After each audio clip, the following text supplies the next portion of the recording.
Hey guys, today I'm going to be showing you how to create the look of Russian volume lashes, but without having to lay there for 2 hours, but also so that you can remove them at the end of the day. This is ideal if you're getting married or going to a special occasion. So I'm going to be using a mix of individual lashes and also cluster lashes, also known as flare lashes or fans. You can get short, medium and long in one pack, or you can just get one pack of one size. You might recognise them if you've ever had eyelash extensions. They are very similar to the fans that your eyelash technician will create. However, they're not as nice quality, but they do the job and they're not applied to one individual eyelash. Instead, these are applied along the eyelash root on your eyelid. So as you can see, they come in various sizes which give a more realistic finish, and some of them also come with a knot at the end and some of them are knot free. There's no real major difference, it's just that sometimes the knot is a little bit more visible than the knot free version.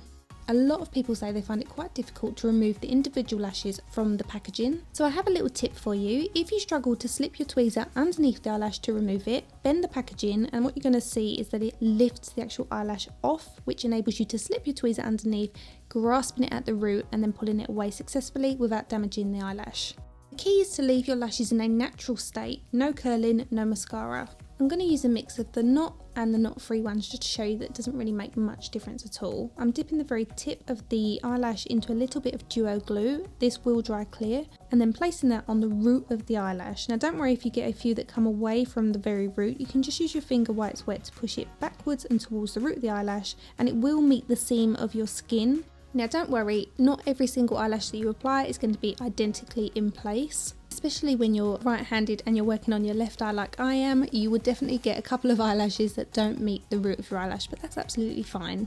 So what's going to create the volume Russian effect is by placing the tips of your eyelashes next to each other, butt them up as close as you can, and then as the fans go up and they meet, they're going to crisscross, which is going to create a lot more volume. You can also layer these if you want more volume. If you start to layer the very tips though, you're going to create what is more known as party eyelashes, and they can start to look a bit messy because they're very thick along the root of your eyelash. The idea of this is that they look relatively natural in terms of their placement, so when your eyes are open you can't really see where they start.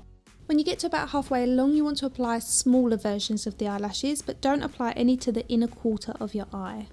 This is what's going to give you that classic D-curl Russian eyelash effect. We're going to take these Kevyn Aucoin eyelash curlers. What I like about these is that they're really deep and they're really almond shaped, so they suit all eyes. With that in mind, these are the perfect eyelash curlers to really fit in all those cluster lashes, because it would be quite difficult with a standard eyelash curler to get these in.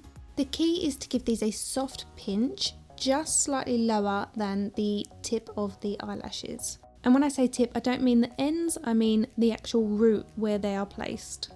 Now they won't look too even at the moment because we have left the inner quarter with no eyelashes. So the first thing I like to do is apply a little bit of mascara to this area to make those eyelashes stand up so we can see where we need to apply some individual extensions.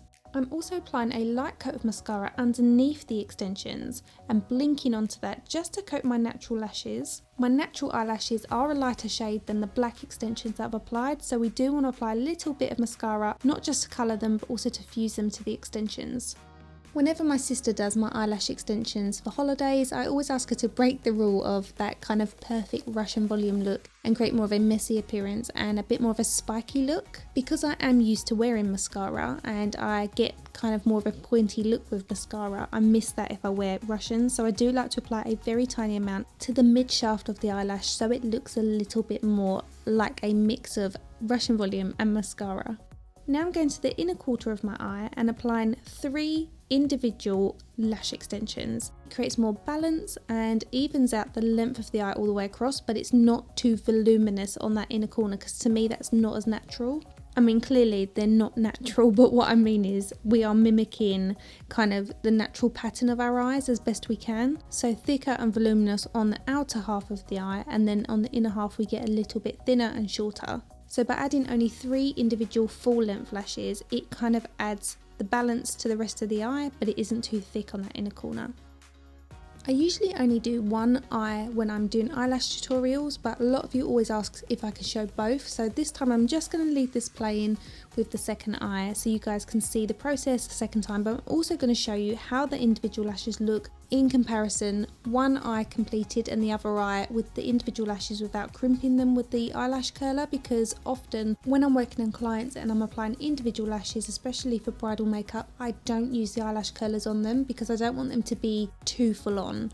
On me, I'm a massive fan of this lift that you get when you've used the eyelash curler. Whereas this side, without any mascara, you just get more of a natural swoop, which is still very, very attractive, and it's a lot softer. So that gives you both options to try. If you want something in between, which is what I usually opt for if I'm going to wear extensions, is to apply mascara first and then some individual clusters, only around 5 of them on the outer half of the eye for a beautiful kind of feline effect. That's a really quick option for when you're in a rush but you need something more than mascara. Whereas this one is something I would definitely do for more of a special occasion, especially if I don't want to wear lash extensions for 2 weeks and have them topped up or taken off. Instead, this one I can remove at the end of the day. But if you do want this to last a little bit longer, say you're going away for the weekend, you can buy weekend glue. Many of the cluster lashes will come with that specific glue. It also comes with a remover as well. I also have tutorials on eyelash hacks if you're not very good at applying strip lashes. If, for example, you found this to be too fiddly, then you can check out my eyelash hack tutorial, which I will link on screen for you now. So that completes this really easy, quick tutorial. I hope you've enjoyed it. Let me know what you thought in the comment section below. Please subscribe if you haven't already done so, and if you missed last week's tutorial, it will be on screen for you now. You can follow me outside of YouTube on my social handles, which will also be on screen for you. Thank you for watching, and I'll see you again soon. Bye!